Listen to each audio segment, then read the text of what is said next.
the days are sad and the nights are long and the whole wide world is going wrong. It's all because I'm far away from home. When I bow my head and I close my eyes, it is then I was born in the hospital in Beloit, but we lived 2 miles east of Glen Elder on a farm down fairly close to the river. Where we lived was only 145 acres. My dad was a farmer at the time, but he had some other land that he farmed, but not close to where we lived. Oh, it wasn't large by any means. Acreage-wise, it was probably pretty average for the time, I suppose. He raised wheat and milo and corn occasionally. Animals, we had a couple milk cows. I think everybody had a milk cow that lived in the country. He had some pigs, and but not a lot of cattle, I don't think. In 1951, there was a bad flood, and it chased us out of there, and we came to town thinking it would be temporary, but we ended up staying. Well, we still maintained possession of the farm. Dad came, when we moved to town, Dad got a job working for the city, cleaning streets and reading meters and doing electrical work and the usual. But he wanted to continue farming, so he did.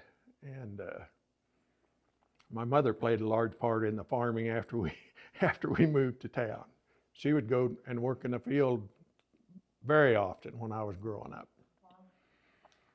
Actually, the only memory of the farm I have is the day we moved out, and I guess that really stuck in my mind. We had an old truck, we were loading, I can remember them loading furniture, and we had already moved the hogs and the milk cows up to my mother's parents, which is only a mile and a half away. And we had a Cocker Spaniel puppy, and I remember I was really concerned about him because when you looked out over our farm, it was underwater basically, except for where the house and the buildings were. And I was afraid I was going to lose my dog to the water. That's my first memory in life, actually, that I can remember. Did you lose your dog? No, he went to Grandma Fuller's house. He survived. Okay, and you mentioned something that you left something behind at the farm. Yeah, there was a few items. One item was a little doll, if that's what you're referring to, a Buddy Lee doll. I think he was my sister's. He got shoved up in a closet, I think, when we were leaving, and about 15 years later, I discovered him and resurrected him. Well, actually, the house didn't get underwater. It was high enough, the water was all around it, but it didn't get underwater. And what's left of it is still standing. The walls are standing, the roof has been gone for years, but it had some pretty durable walls. They were it was stucco on the outside, and I think they're still standing. We lived in town above the old post office, which is on the south end of the east side of the square, where the public bathrooms are right now, is where the post office used to be. We rented an upstairs apartment. There were 2 apartments up there, and we all had to sleep in the same room. There was a kitchen and a living room and 1 bedroom, and I think we lived there for 4 or 5 years before we moved. Gene, the Charlotte gentleman, lived on the west end, and we lived on the east end of the building. I think Gene was farming, but I don't know if Charlotte worked or not. I remember they had their first child when we lived there because my mom took me down the hall to go see him. I remember joining Cub Scouts when we lived there. I remember having to climb a tree as part of my merit badge or whatever it was, but I was young enough, I don't remember too much about it, but the city park was my playground pretty much, and didn't look near as nice then as it does now. The grass was pretty sparse, but it was well used by all the kids in town. I don't remember too much more about living there, except a little human interest story. One time I decided to give myself a haircut, and I took the scissors and and took a few snips here and there, trying to improve my appearance, I guess. Well, my mother didn't agree with me. And I remember her telling me to go downstairs and get a switch off a tree down there. So I did, and I thought she's just bluffing, you know.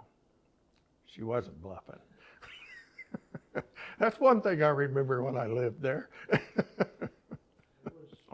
Almost nearly every building in town had something in it at that time. I could go around the square and name you what was there and who ran it. And let's do that. So let's start on the north side. Right here where we are was Neff's grocery store.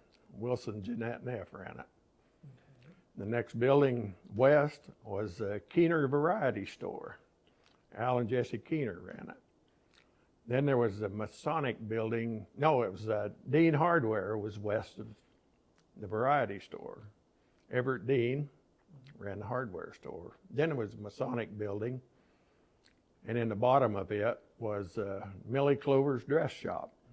She was a little widow lady. I never knew her husband. He was gone before I have any memory of him.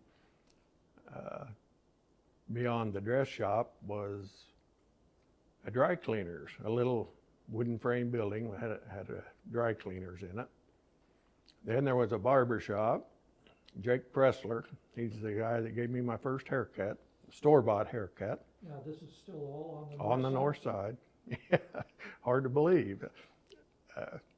Then next to Pressler's, I can't remember, the cafe changed back and forth a couple times. But at one point there was a cafe there. And then there was a vacant lot. And then the IGA grocery store. The vacant lot is now where the post office is. And it was a co-op store, I guess at that time, not IGA, but they called it the co-op store. Then there was a big rock building on the corner west of the co-op grocery store, and it was a gentleman who was an undertaker and sold furniture. His name was Tommy Thomason.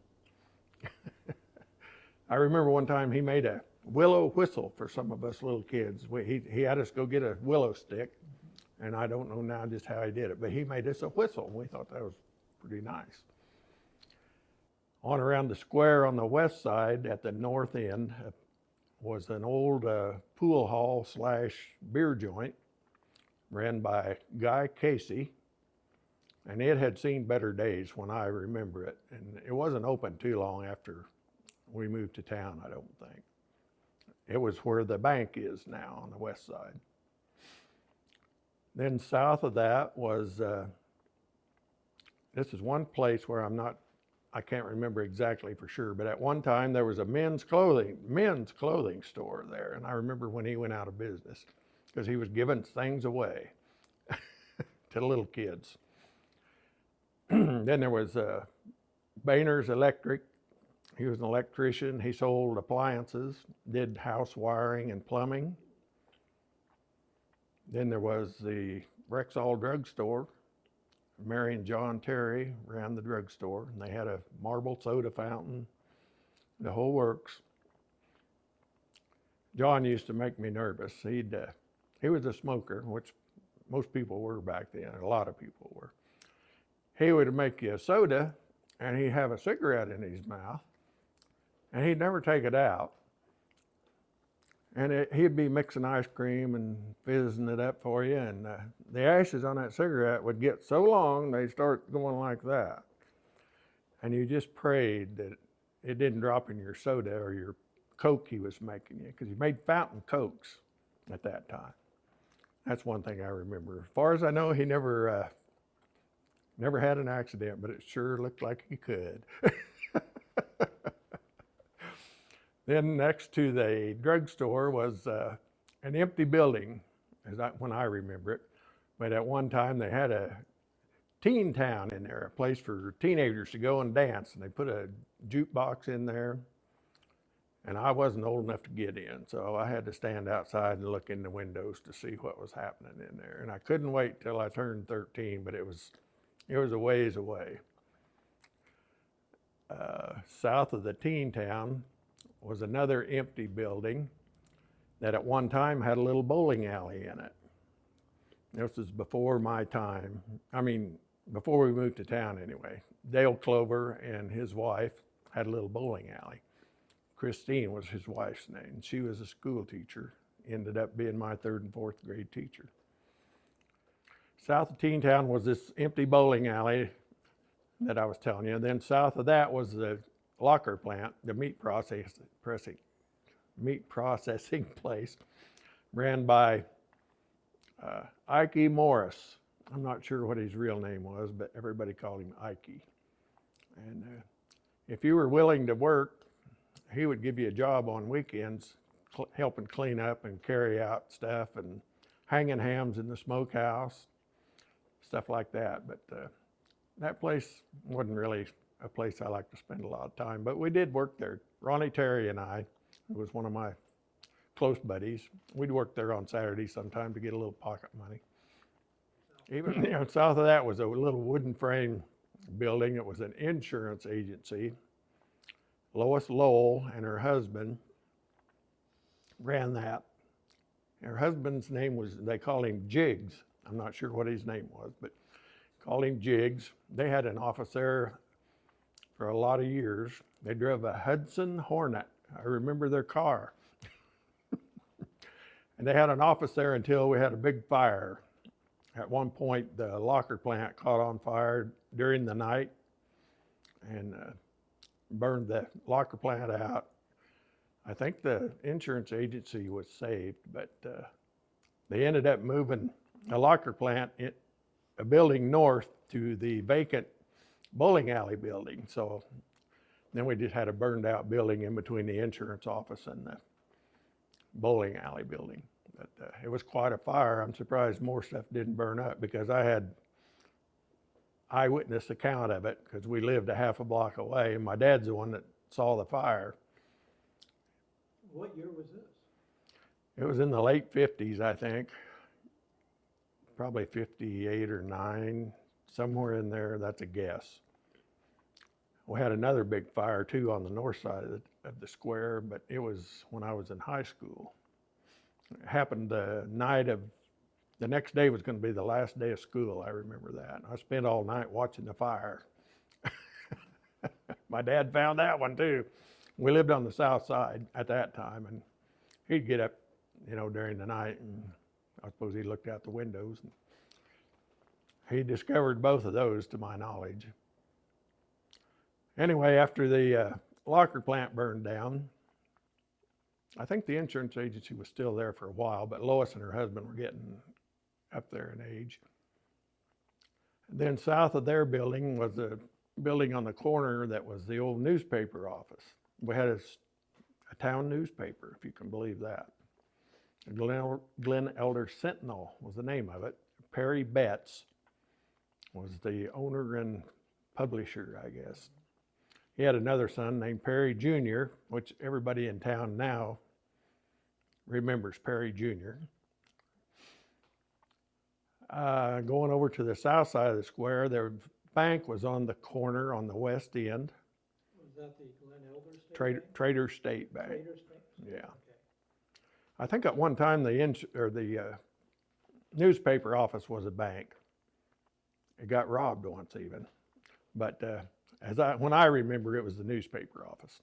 Anyway, the Trader State Bank was on the west end of the south side of the square. Harry Shoemaker, at that time, was the head operator of the bank. Next to the bank was the Legion Hall. And next to the Legion Hall is where I lived at that time, after we left the apartment above the old post office. My dad bought a building there that had a pool hall / beer joint in it, and the west half was a residence. So that's where I spent my formative years, was a wall away from the pool hall. Were you allowed to go into the pool? Oh yeah. Yeah. My dad liked a beer every day, so made it handy for him. Actually, his place of employment was a half a block away. The beer hall was this far away, so he had things pretty much the way he liked. But yeah, I would go in there and buy pop and stuff. Most kids did at that time. A lot of kids did, unless their parents objected, I suppose. But they had cardboard, they call them chips, poker chips, but they were just little cardboard things worth a nickel. So my dad always had a cigar box with some of those in them. If I wanted a pop or something, I just grabbed 2 of those, 10 cents, and go next door and get a pop. So yeah, I was a frequenter of the pool hall in some sense anyway. East of the pool hall was a mechanic shop, Miller Motor Company, and Dean and Gladys Miller owned and operated that. East of the Miller Motor Company was an empty lot, and then Brunner Oil Company was on the corner on the east end of the south side of the square.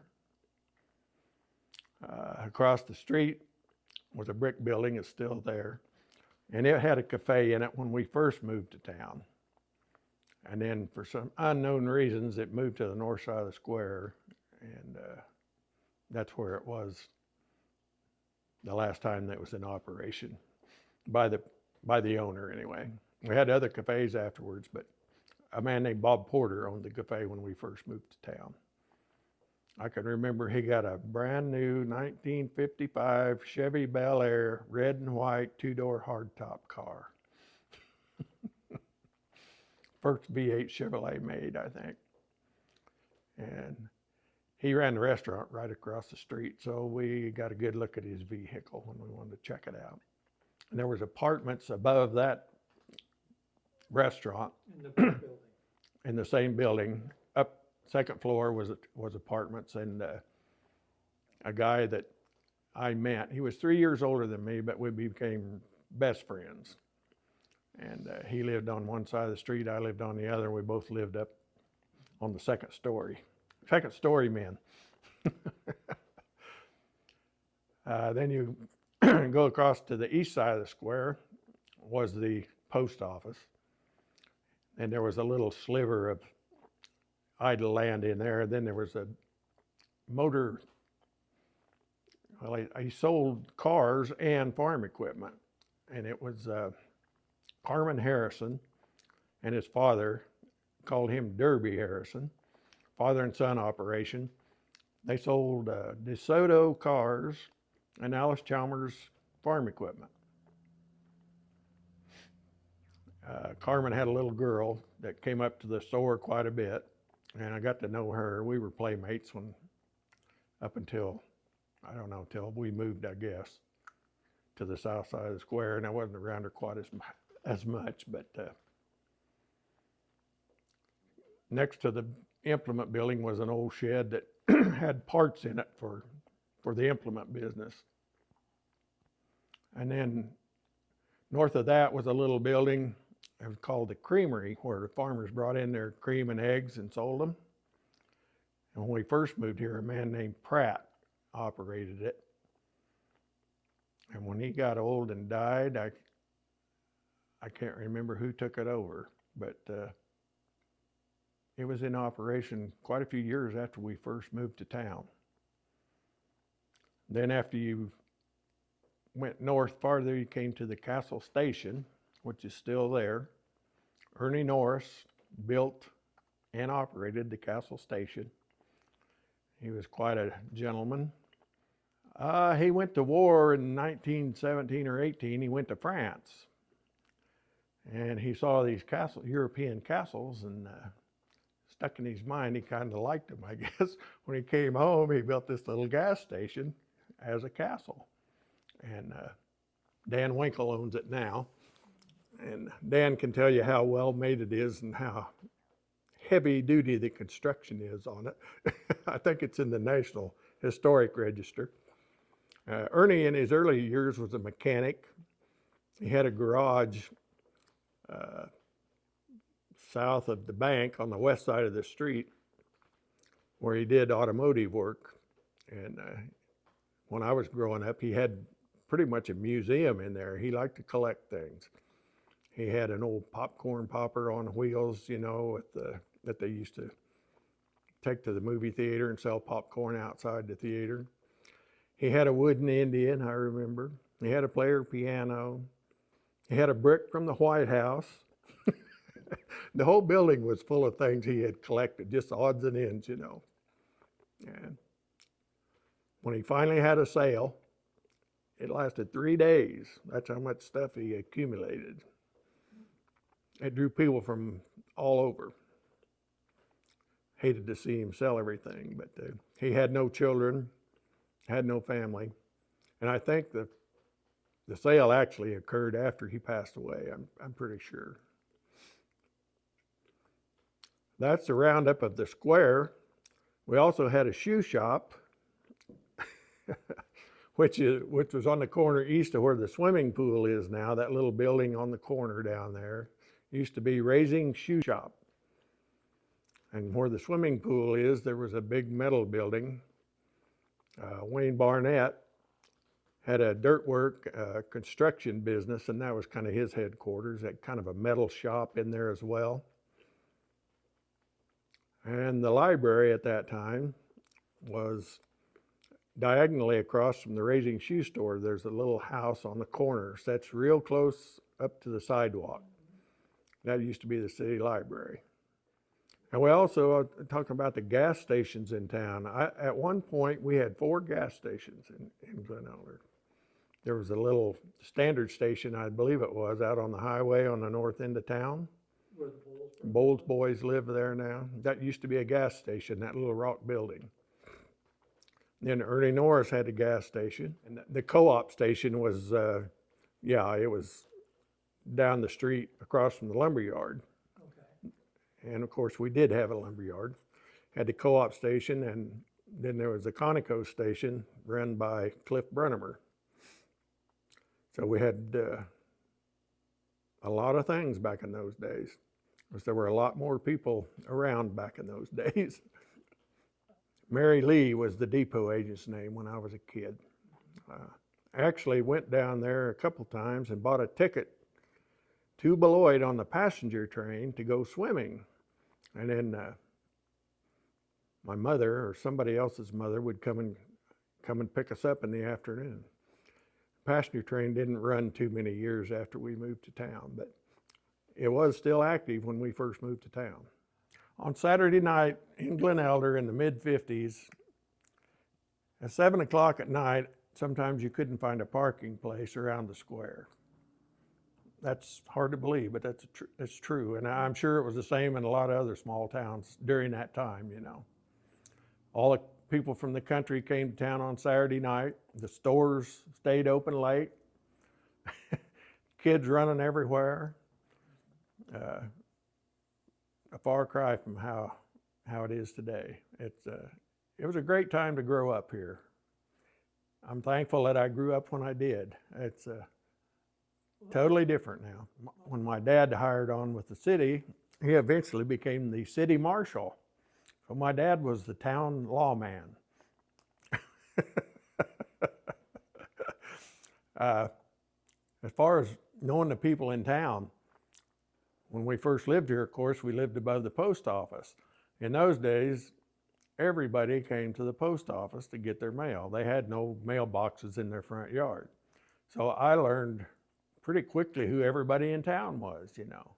I saw them every day. If I sat on the step going up to the apartment, I knew when they were coming to get their mail, who they were, what kind of car they drove. You get the picture. I knew everybody in town when I was a kid. And the population didn't change that much. If somebody moved to town, you know, it was unusual. It's not like today where people come and go. But I don't know. I had occasion for discipline probably when I was a kid.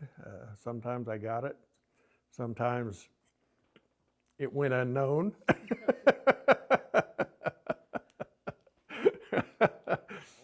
You knew everybody. Everybody would say hello to you. People that grow up in that kind of an environment, I think, are probably a lot friendlier and maybe more outgoing than somebody that grows up in a city, a big city, you know, you have more, you have a lot of friends. Everybody knows you. Somebody dies, the whole town suffers because everybody knew them, you know. It was a great environment. Lots of stories to be told about growing up. Things were seasonal when I was a kid. We didn't have computers. We didn't have radios even when I was small, you know, portable transistor radios. I remember when transistor radios came out, you know. But for entertainment, we had seasonal things we did. Like in the spring, most every spring, somebody would get a big rain west of here and the river would come up. And it was time to spear logs. I don't know if this was a Glen Elder phenomenon or if other people did it. I can't remember who showed me how, or I have no idea who was the first person to do it in Glen Elder. But when the river rose, all kinds of trash would come down. Tree limbs, sometimes big trees. Well, when you knew the river was going to rise, you wanted to get your log speared, make sure you had a good rope on it. The ideal spear was a piece of 1/2-inch metal rod, maybe an in-gate rod out of a pickup, or they used to put grain boxes on their pickup, and they had a rod on there to tie it together, you know. You wanted a rod with a loop on it so you could tie your rope on. Go down to the river bridge, and there'd be 3 or 4 of us do this, and tie your rope onto the bridge banister. This was an old metal bridge at that time. And when the trash started coming, you run over to the west side and pick out one you kind of like to spear, one that wasn't too big. Run to the east side, grab your spear, and wait till it came out. And of course, you only had a certain amount of time to get the job done. It was exciting at the time. It was good entertainment. Didn't hurt anybody, except we liked to see how much we could pile up on the bridge. And the county man would come by occasionally and tell us to get that stuff off the bridge. Other than that, it was a harmless activity. Yeah, I played baseball. We had no youth football or anything at that time, but played baseball in the summertime. Another seasonal activity was bean shooter time. There's a certain time of the year when the barnyard fern grows. It's hollow inside, and they make excellent bean shooters if you get a good straight one. And the hackberries always seem to be just right about that time too. The city had a ramp that they used to drain fire hoses on. It was probably 10 feet high on one end and came down to the ground on the other. Well, there was a hackberry tree next to that. And all you had to do was walk up the ramp and just pick all the hackberries you needed to take to the Saturday night free show with your bean shooter. And I won't go into any more detail on that, but you get the idea. Certain times of the year had certain things just needed doing, you know. Certain time of the year, the restaurant would get a cardboard cart in with corncob pipes on it, almost every year. Well, of course, we all got a pipe. And I don't remember where we got the tobacco, but we utilized the pipes till our tongues got so sore and burnt that we put them away, I guess. The first school was the Glen Elder Grade School. That was the one that was on the left? That's the one down on the north end of town. My first grade teacher was Lillian Morris. She was the wife of Ike Morris, the butcher on the west side of the square. I had her for first and second grade. She had a blue parakeet in a cage in our room. I remember that. Third and fourth grade, my teacher was Christine Clover. She was Dale Clover's wife. Fifth and sixth grade, a lady named Clara Sorrell was our teacher. Seventh grade, we had a man teacher named Alan Olson. He was only here for 1 year. And eighth grade, I had Clara Sorrell again for my eighth grade teacher. Oh, this first and second grade and third and fourth grade, in 5th and 6th grade were all in the same, I mean, there was 2 classes per room. But I would say there was probably 10 or 12 people in each class, probably. They were fair size, you know. Went to Glen Elder High School, down where the apartments are now.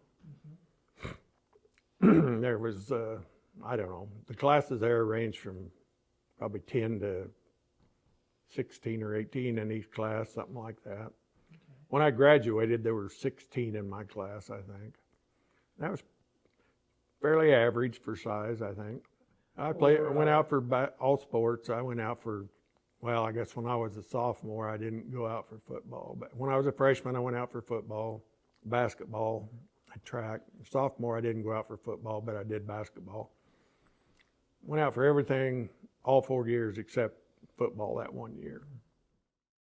In '67, I started planting my first wheat crop on my own in the fall of 1967. My dad died in January of 1967, just right after I got discharged. I didn't meet my wife until '72, I think, is when I met her. She was a 21-year-old widow when I met her with a child.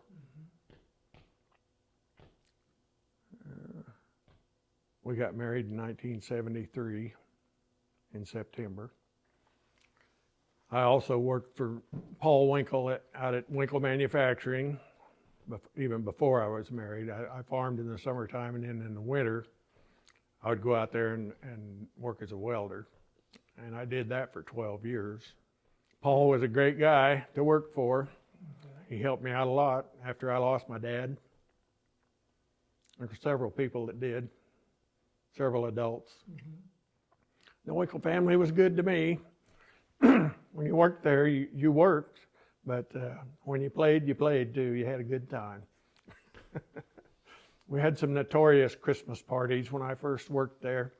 I don't think we'll talk about notorious those. Enough that they changed the format to the Christmas parties. I actually worked on the dam one summer. Right after I graduated from high school, before I went to college, I worked the summer out here on the dam.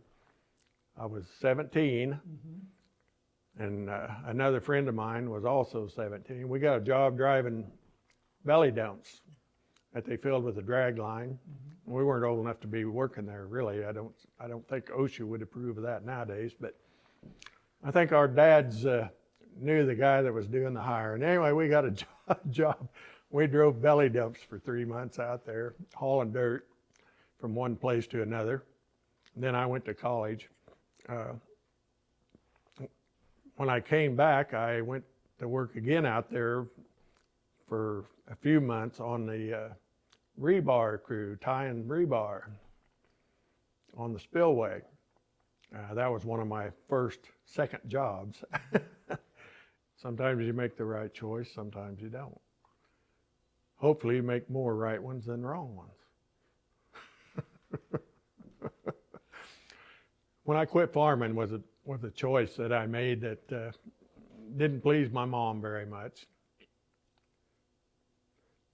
She said, people have been doing this forever, you know. And I said, well, that doesn't mean I have to do it forever. And I thought I could better myself pursuing something else. And I got a retirement plan out of my job, and I worked at it long enough that if I didn't have it, I'd really miss it. Farming, most of the farm ground I farmed was rented, so if I'd have continued to farm by myself, I doubt I'd have a retirement plan. So I think I bettered myself by switching jobs, switching careers, I think. And it was always very satisfying. Nothing more satisfying than pulling into a brand new ripe wheat field and start harvesting wheat and having a good crop and completing the harvest. There's nothing more satisfying, makes you proud. All the small towns in Kansas are in the same boat. They're disappearing. And it's not just Kansas, it's nationwide. You drive by places now where you see a sign nailed up, such and such. Well, it used to be a little community, no longer there. But I guess as long as the dam's here, Glen Elder will have some sort of recognition, but when it's full of silt, I don't know what happens then. It was a good town to live. It was a good town to grow up in. Of course, I was a kid. How good's my judgment then? But I had a great time growing up in this town. I had great friends when I was little. Most of my friends were older, so I got schooled on a lot of things earlier than some of my classmates in school, but no harm done. Pretty hard to summarize how somebody wants to remember their town. I remember it fondly, but most people that live here will remember it that way too, I think.